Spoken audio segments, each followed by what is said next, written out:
உலக அரசியல் ஒரு திருப்புமுனையில் இஸ்ரேல் பாதுகாப்பு அமைச்சர் காட்ஸ் ஹமாஸ் அமைப்பை முற்றாக வீழ்த்தும் திட்டத்தை ஐடிஎஃப்ஐ கொண்டு தயாரிக்கிறார். அமெரிக்க அதிபர் ட்ரம்ப் சீஸ் ஃபயர் தோல்வியடைந்தால் இஸ்ரேல் மீண்டும் போருக்கு திரும்பும் என CNN-இல் எச்சரிக்கை விடுத்துள்ளார். இதே நேரத்தில் ரஷ்ய அதிபர் புடின் அரபு உச்சிமாநாட்டை கடைசி நேரத்தில் ரத்து செய்தார். காரணம், அரபு தலைவர்கள் வரவில்லை. ஹமாஸ் இறந்தவர்களின் உடல்களை திருப்பி அனுப்ப தவறியது. காசா எகிப்து எல்லை மூடப்பட்டது. புடின் அரபு உச்சிமாநாட்டை ரத்து செய்தது. பலஸ்தீன உடல்களில் சித்திரவதை அடையாளங்கள் காணப்பட்டது. ட்ரம்ப் நெட்டான்யாஹூ சமாதான ஒப்பந்தம் எதிர்ப்பு என்று இந்த வீடியோவில் இந்த அனைத்து முக்கிய செய்திகளையும் பகிர்கிறோம். உங்கள் கருத்துக்களை கமெண்டில் பகிருங்கள். சப்ஸ்கிரைப் செய்ய மறக்காதீர்கள். பெல் ஐகானை கிளிக் செய்யுங்கள். செய்திகள் தொடர்கின்றன. சீஸ் ஃபயர் தோல்வியடைந்தால் அல்லது ஹமாஸ் சமாதான ஒப்பந்தத்தை ஏற்க மறுத்தால் மீண்டும் போர் துவங்க ஐடிஎஃப் தயாராக இருக்க வேண்டும் என்று கட்ஸ் தெரிவித்திருக்கிறார். இதற்கான திட்டத்தை தயாரிப்பதற்காக ஐடிஎஃப் தலைமை அதிகாரி லேட் ஜென் மற்றும் ஐஎல் சமீர் உடன் ஆலோசனை நடத்தியுள்ளார். ஹமாஸிடம் பிணமாக உள்ளவர்களை மீட்பது, ஹமாஸ் ஆயுதங்களை முழுமையாக அகற்றுவது, அமெரிக்கா தலைமையிலான சர்வதேச படை மூலம் சுரங்கங்களை அழிப்பது. மேலும் இதற்கு ஹமாஸ் ஒத்துழைக்கவில்லை என்றால் இஸ்ரேல் மீண்டும் போர் தொடங்கும் என எச்சரிக்கை விடுத்துள்ளார். ஹமாஸ் எதிர்த்தால் காசா இராணுவமயமாக்கப்படுவதையும் இனி இஸ்ரேலுக்கு ஓர் அச்சுறுத்தலாக இல்லாமல் இருப்பதையும் உறுதி செய்வதற்காக அமெரிக்காவுடன் ஒருங்கிணைந்து இஸ்ரேல் மீண்டும் சண்டையிடும் என்று காட்ஸ் எச்சரித்தார்.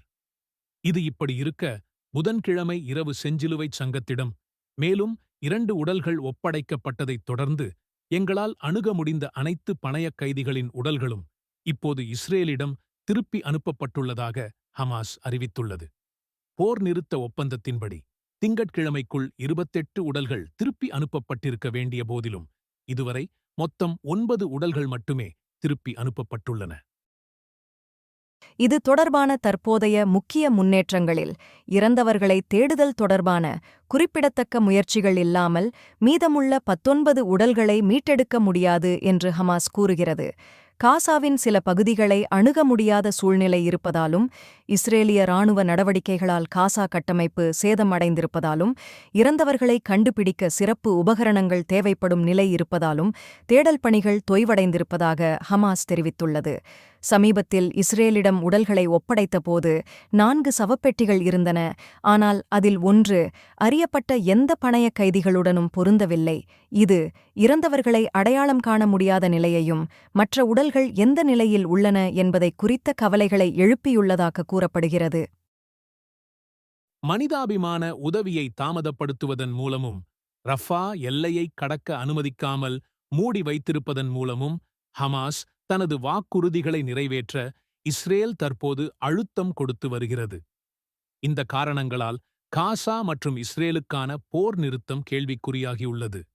எதிர்பாராத இந்த திருப்பம் பலவீனமான அமைதி ஒப்பந்த செயல்பாட்டில் ஒரு முக்கிய புள்ளியாக மாறியுள்ளது.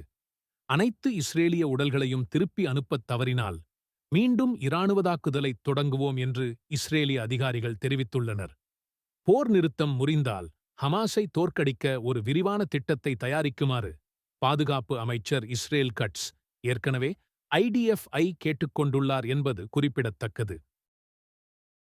ஹமாஸ் தனது போர் நிறுத்த ஒப்பந்தத்தை முடிவுக்கு கொண்டுவரத் தவறினால் இஸ்ரேலிய படைகள் மீண்டும் சண்டையிட அனுமதிப்பது குறித்து பரிசீலிப்பதாக அமெரிக்க அதிபர் டொனால்ட் ட்ரம்ப் கூறியுள்ளார். நான் அந்த வார்த்தையைச் சொன்னவுடன் இஸ்ரேல் காசாவின் தெருக்களுக்குத் திரும்பும் என்று ட்ரம்ப் CNN இடம் கூறினார். ஹமாஸ் இன்னும் அனைத்து பணயக் கைதிகளையும் திருப்பி அனுப்பாததால் உதவிப் பொருட்களை கொண்டு செல்லும் லாரிகள் நுழையக் காத்திருக்கும் காசா மற்றும் எகிப்து இடையேயான எல்லையை மூடிவிட்டு போரை மீண்டும் துவக்க இஸ்ரேல் தயாராகி வருவதாக அறிவித்துள்ளது. போர் நிறுத்த ஒப்பந்தத்தின் ஒரு பகுதியாக இஸ்ரேல் இறந்த பாலஸ்தீனியர்களின் உடல்களை திருப்பி அனுப்பியுள்ளது. புதன்கிழமை மாலை காசாவில் உள்ள தடயவியல் குழுக்கள் இஸ்ரேலியர்களால் ஒப்படைக்கப்பட்ட பல உடல்கள் சித்திரவதை செய்யப்பட்டு கொலை செய்யப்பட்டிருப்பதற்கான அறிகுறிகளை கொண்டிருந்ததாக கூறின. மற்றவை சிதைந்ததாகவோ அல்லது எரிந்ததாகவோ தோன்றின. சிலவற்றில் கை கால்கள் அல்லது பற்கள் இல்லை என்று ஹமாஸ் தெரிவித்துள்ளது. காசாவின் தெற்கு மூலையில் உள்ள கெரம் ஷாலோம் செக்போஸ்ட் வழியாகவும் பிற செக் போஸ்ட் வழியாகவும் மனிதாபிமான உதவிகள் இன்னும் காசா பகுதிக்குள் நுழைந்து வருகின்றன. ஆக்கிரமிக்கப்பட்ட பாலஸ்தீன பிரதேசங்களில் நாட்டின் நடவடிக்கைகளை ஒருங்கிணைக்கும் பொறுப்பைக் கொண்ட இஸ்ரேலிய இராணுவ நிறுவனமான கோகாட் இவ்வாறு கூறியுள்ளது. ட்ரம்பின் சூழ்ச்சிக்கு விலை போன அரபுக்கள். ரஷ்ய அதிபர் விளாடிமிர் புடின் அரபு உச்சி மாநாட்டை கடைசி நேரத்தில் ரத்து செய்தார். காரணம், அரபு தலைவர்கள் யாரும் வரவில்லை. இந்த உச்சி மாநாடு ரஷ்ய தலைநகர் மாஸ்கோவில் அக்டோபர் 15ஆம் தேதியன்று நடைபெற திட்டமிடப்பட்டது. ஆனால் சவூதி, எகிப்து, ஐக்கிய அரேபிய அமீரகம் போன்ற முக்கிய நாடுகள் பங்கேற்பை உறுதிப்படுத்தவில்லை. இந்த மாநாட்டில் பங்கேற்பதாக இருந்த 22 அரபு தலைவர்களில் சிரியா மற்றும் அரபு லீக் மட்டுமே பங்கேற்பை உறுதி செய்தனர். மற்றொரு புறம், அமெரிக்கா மற்றும் ட்ரம்ப் முன்னெடுத்த அமைதி முயற்சிக்கு எதிரான ரஷ்யாவின் ஆதரவை காட்ட வேண்டும் என்பதற்காக மாஸ்கோ உச்சிமாநாடு திட்டமிடப்பது என்றும், மாநாடு ரத்து, ரஷ்யாவின் மத்திய கிழக்கு தாக்கம் குறைந்து வருகிறது என விமர்சனங்களும் எழுந்துள்ளது. ட்ரம்ப் நெதன்யாகுவுடன் இணைந்து வெளியிட்ட சமாதான ஒப்பந்தத்தை நம்ப முடியாது என்று ஈரான் ஏற்கனவே அறிவித்திருந்தது குறிப்பிடத்தக்கது. உலகம் பதற்றத்தில் இருக்கிறது. உங்கள் கருத்து என்ன? கீழே கமெண்ட் செய்யுங்கள்.